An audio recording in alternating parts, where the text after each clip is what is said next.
ओम शांति। आज 5 जनवरी है। हमारी योग तपस्या चल रही है और हमें ब्रह्मा बाबा को फॉलो करना है। जैसे श्रेष्ठ कर्म उन्होंने किए, जैसे एक्टिव और चुस्त वे रहे, जिनके जीवन में कभी भी अलबेलापन और आलस नहीं था, वैसा ही हमें भी बनना है। श्रेष्ठ तपस्या के लिए ये परमावश्यक होता है कि हम बहुत एक्टिव हों, सदा मन में श्रेष्ठ कर्म करने की, श्रेष्ठ पुरुषार्थ करने की लगन लगी हुई हो। ब्रह्मा बाबा सदा ही श्रेष्ठ लगन में मगन रहे। उन्होंने शरीरीपन का बहुत अच्छा अभ्यास किया। हम भी फॉलो फादर करके उनकी तरह संपूर्ण अवस्था को प्राप्त करें। देखिए, सबसे महान त्याग था उनका, सबसे ज्यादा समर्पण भाव था उनका, और सबसे बड़े वैरागी थे वो। 3 ये धारणाएं हैं जो तपस्या के मूल में है। त्याग के बिना तपस्या नहीं होती। उन्होंने अपना सर्वस्व त्याग कर दिया और पूरा जीवन कहीं भी मैंपन को अपने अंदर प्रवेश नहीं करने दिया। ये मैंपन हमें योग युक्त होने में सबसे बड़ी बाधा डालता है। मेरापन आ जाता है तो हम कहीं ना कहीं बंधनों में बंध जाते हैं, परंतु इन दोनों को त्याग करने वाली आत्मा सहज ही योग युक्त हो जाती है। तो बाबा जैसा त्याग और उनके जैसी समर्पण महता। केवल ये नहीं कि उन्होंने अपनी सारी धन संपदा त्याग कर दी, समर्पित कर दी, और आप सोचो हम तो ये काम कर नहीं सकते।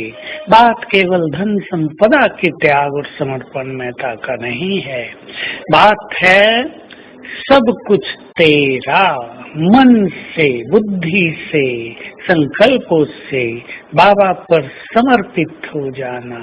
अपने घर को अपना घर न मानकर बाबा का यज्ञ बना देना। चित्त में हर कर्म बाबा के लिए करना, ये संकल्प कर दे, चित्त में ये पक्की धारणा हो जाए, मेरा हर कर्म बाबा तुम्हारे लिए। और अपने कर्मों को भी बाबा पर समर्पित करते चलना, अपने लिए कुछ भी कर्म न करना। राजयोग माना बाबा ने बहुत अच्छी परिभाषा कभी दी, जो ब्रह्मा बाबा के जीवन में बिल्कुल साकार हो उठी थी।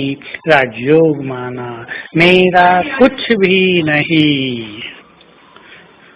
ऐसे हम भी समर्पण भाव अपना कर बाबा की तरह सब कुछ तेरा करते।